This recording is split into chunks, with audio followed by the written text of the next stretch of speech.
Welcome to another episode of Undercard Heroes. My name is Francisco. And I'm Heather. And we have a really interesting fight card coming up. It's Robert Whittaker versus Reinier de Ridder. And this fight card, it's got a ton of really interesting fights on it. I can't wait to talk to you about them. Should we get started? Let's do it. So what's the first fight you want to talk about? First fight I want to talk about is Martin Buday versus Marcus Buchecha. Now, this fight I'm really excited for. This is the debut fight of Marcus Buchecha. He's coming over from ONE FC, and he could be a real problem here in the heavyweight division. A division that's really lacking in depth. I think that it's possible he could be one of the next big names in the heavyweight division, and I've got Marcus Buchecha winning this one. So what makes you think that Buchecha has the potential to be such a big name? Well, like I said, he's coming from ONE FC. He's got 5 wins, 1 loss there.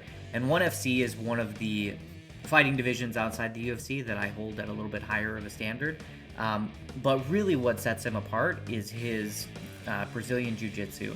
He's a 4th degree Brazilian Jiu-Jitsu black belt, 13-time World Jiu-Jitsu gold medalist, 2-time ADCC submission fighting gold medalist. And he's widely considered to be one of the best Brazilian Jiu-Jitsu practitioners of all time. So I'm very excited that he's in the UFC, and I am expecting a submission win here for Buchecha. Wow, and what does Buday bring to the table here? Well, this is a good matchup for Buchecha. Buday is really, a clinch-heavy fighter. He's going to try and clinch with you. He's going to try and grind out a win. And I think that's exactly what Buchecha is going to look for. He's going to look to close the distance. He's going to look to get him to the ground, trip him, get him to the ground, submit him. And I think ultimately he's going to be able to do that. It's not going to be smart for Buday to come in and utilize his clinch game. And I think Buchecha is going to take advantage of that. Well, that'll be really fun to see. Me too. I can't wait to see this. I hope he lives up to this hype. And like I said, best pick here is for Buchecha to win by submission. The money line doesn't have a lot of value. It's got Buchecha's the favorite at minus 250 or so, somewhere around there. But if you go for him to win by submission, you get close to even money at minus 105. So you mentioned that this next fight is going to be really interesting. Yes. Next fight I want to talk about, Asu Almeida versus José Ochoa.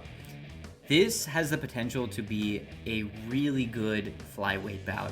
The flyweight division, another division in the UFC that is really lacking for prospects. They're really starving for somebody to come up and challenge Pantoja.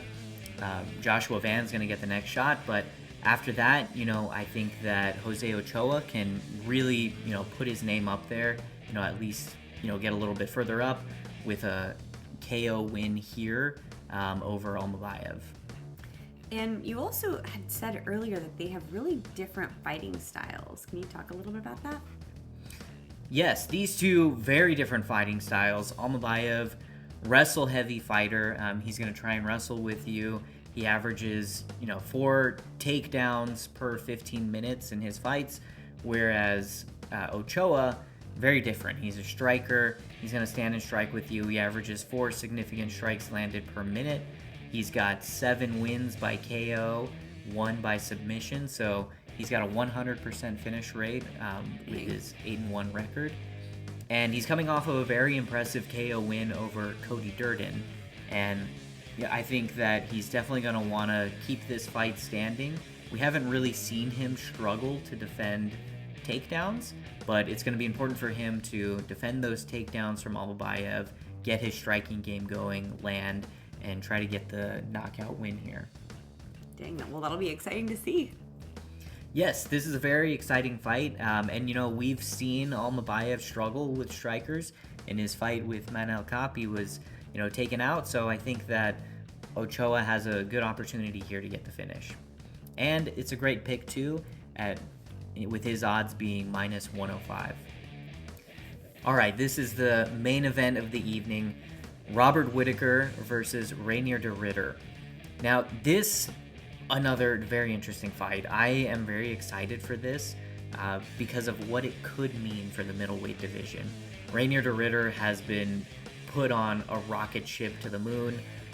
He's really looked great in his last 3 fights, and if he can get a win over Robert Whittaker, this would be huge for him. He'd be in immediate title contention. So we bet on Reinier de Ridder when he was going against Bo Nickel. This is a very different fight. Robert Whittaker is miles above Bo Nickel, but I am going to go with RDR to get the win here. You've mentioned before that RDR has kind of an awkward fighting style. What does that mean for him?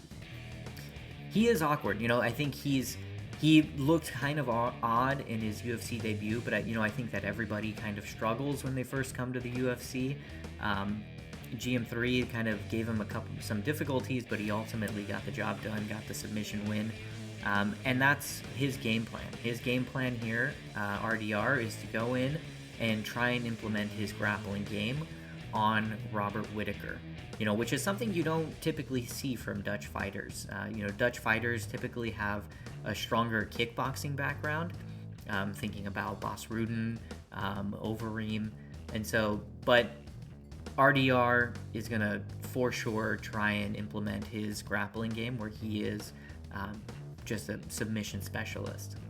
Now, what's Robert Whittaker's best bet here? Robert Whittaker, he could absolutely win this fight. I'm not in any way saying that Robert Whittaker can't win this fight. He's a fantastic fighter, cannot be counted out, and he really is the man. I really like Robert Whittaker. I see him as the Max Holloway of the middleweight division, former champion in this division, just couldn't get past Adesanya. Fantastic striker, and he's only lost to Adesanya, Duplessis, and Chimaev, so 2 champions and the #1 contender. So he's no joke, Robert Whittaker. But like I said, primarily a striker. If he keeps it standing, he lands over 4.5 significant strikes per minute. He's got an 81% takedown defense.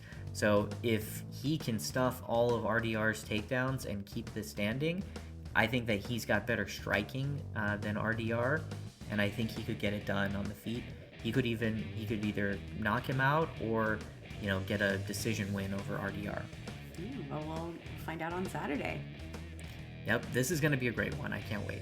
This is a fantastic fight card. There's a lot of other fights on here that I'll be watching, including Petr Yan versus Marcus McGee.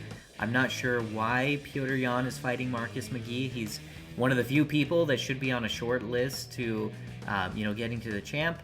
But it seems that the UFC wants him to come in, take out Marcus McGee real quick.